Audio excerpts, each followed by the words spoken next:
À 200 km au sud d'Amsterdam, le centre-ville de Roermond abrite un hôtel très particulier.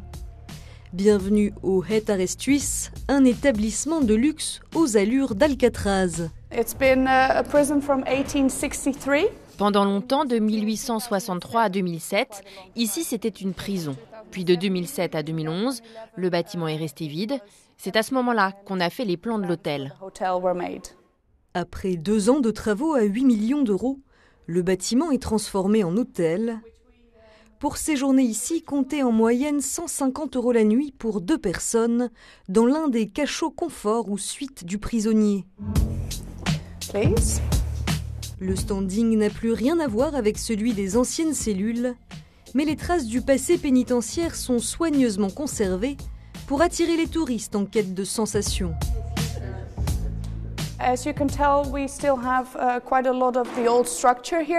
Comme vous pouvez le voir, il reste encore une bonne partie du bâtiment d'origine. Les escaliers sont d'époque, les portes aussi.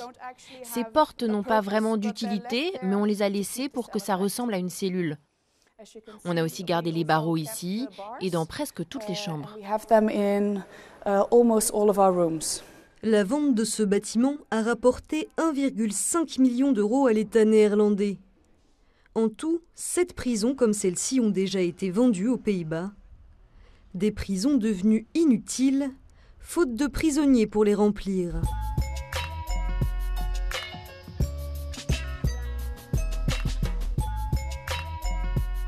Les Pays-Bas comptent moins de 60 détenus pour 100 000 habitants, l'un des taux les plus bas d'Europe. Pourtant, il y a une vingtaine d'années, le pays comptait 2 fois plus de prisonniers, la plupart condamnés à des courtes peines.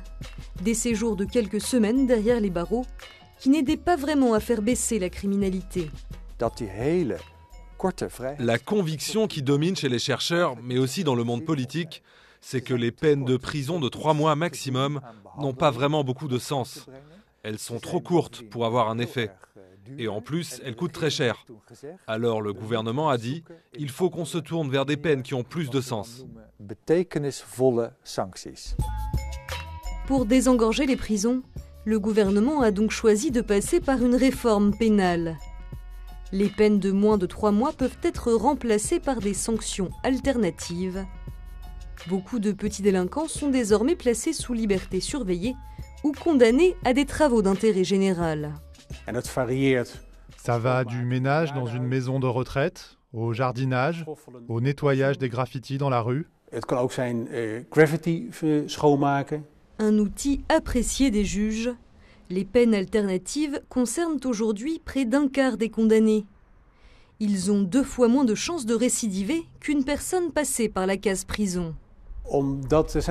Avec une peine de travaux d'intérêt général, la personne va être en contact avec un milieu professionnel. Elle va travailler, arriver à l'heure le matin et faire le travail qu'on va lui demander. Du coup, les condamnés vont apprendre à se resociabiliser. Alors que souvent, quand les gens sont en prison, ils perdent leur travail, leur maison, leur logement. Et quand ils sont libérés, une fois leur peine purgée, la tentation de récidiver est grande. En 10 ans, le nombre de détenus a été divisé par 2. Ils sont désormais moins de 10 000 derrière les barreaux. Vider les prisons n'a pas seulement permis de lutter contre la récidive. L'État néerlandais a aussi gagné beaucoup d'argent. 104 millions d'euros en tout pour la vente de 7 prisons. Et il ne compte pas s'arrêter là. Plus de 20 maisons d'arrêt vont être vendues dans les prochaines années.